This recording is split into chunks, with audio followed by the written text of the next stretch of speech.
as a delicious shiver traveled up my spine. I recalled the way he towered over me, even in my wedges, and the commanding edge to his voice when he asked if I'd like to get a drink with him.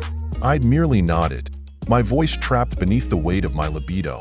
He led me to his private booth in the back, where we ordered another drink and talked. Mandy frowned.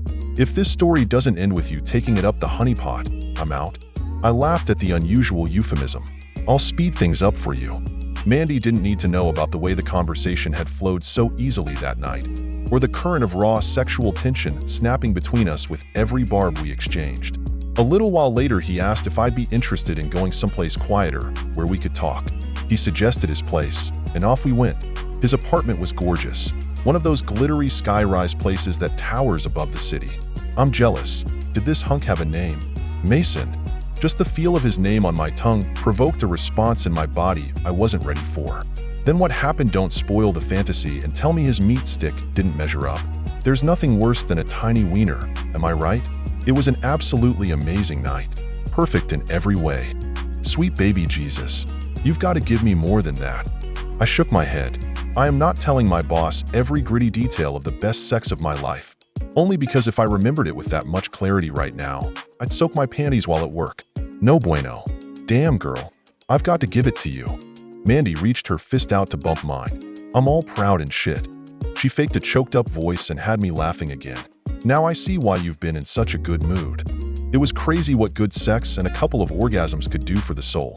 It was 2 weeks later, and I was still positively glowing. Mandy and I worked in silence for a few minutes, her happily clicking away on the keyboard as she replied to a couple of emails, and me completing the log to note the time I'd done the interior pin cleanup earlier. That nauseous pit was back, lurking in the center of my belly. That's weird, I muttered to myself. What? I shook my head. I'm sure it's nothing, but... I paused, my eyes fixating on the calendar in front of me as a cold panic crept down my spine. No, it's nothing. Couldn't be. What's nothing? Mandy pressed again. I've been having these waves of nausea for the past couple of days. Are you sick? No. I feel fine during the day for the most part. It's usually just first thing in the morning when I get out of bed, and then a couple of random times throughout the day. It's probably a low blood sugar thing. Mandy looked skeptical. Bren, I don't mean to scare you, but those were my exact symptoms during my first pregnancy. You and this mystery man used protection, right? Of course. We used a condom. But your cycle's late, isn't it? I guess my wide-eyed glance at the little desk calendar had been sort of obvious. I nodded. By a couple of days. No big deal. But it felt like a huge fucking deal. I could not be pregnant.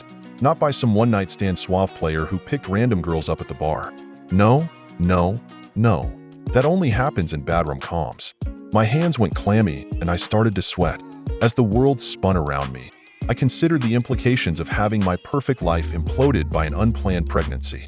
Mandy licked her lips. Listen, I don't mean to freak you out, but maybe you should go into the doctor, get checked out. Condoms break all the time. It's possible you could be pregnant.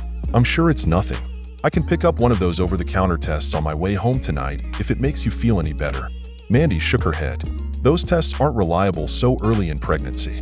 Let me call my guy. Seriously, I have the best gynecologist in the entire city. I freaking love the guy. He normally has a 6-month wait list for taking new clients, but a friend got me in, and maybe I can do the same for you. What's so great about the guy? Call me crazy, but I had a hard time believing one could actually have an enjoyable experience at the gyno's office. I barely tolerated my annual visits. That cold metallic feeling of the speculum, and that awful KY jelly. No thank you. Mandy's gaze softened, and she got this faraway look in her eye. He's smart, sweet, and professional, and he just has this way about him that makes you feel comfortable. Everyone loves him, and his office feels more like a spa than a clinic. Low lighting, soft music, plush cotton robes instead of those horrible paper napkins they used to make me wear at my old doctor's office. They have a freaking cappuccino bar in the waiting room. You'll love it, I promise. It does sound nice. I chewed on my thumbnail. And it would be nice to know, I guess, what's causing this nausea. Mandy nodded and grabbed her cell phone from her back pocket. Let me see if I can get you in next week. No promises. I waited anxiously while she dialed and spoke to the receptionist. She spelled my name and then waited on hold for a few seconds. Mandy's eyes widened as she checked the clock. Yup, she sure can. Thank you so much. What did they say? They had a cancellation this afternoon. You're in. You have an appointment with Dr. Bentley at 2. Wow. Okay. And you're all right with me leaving early then? She waved a dismissive hand at me. Of course I am. Call me the second you know something. The nauseous feeling was back, but this time it didn't have a thing to do with the possibility of being pregnant.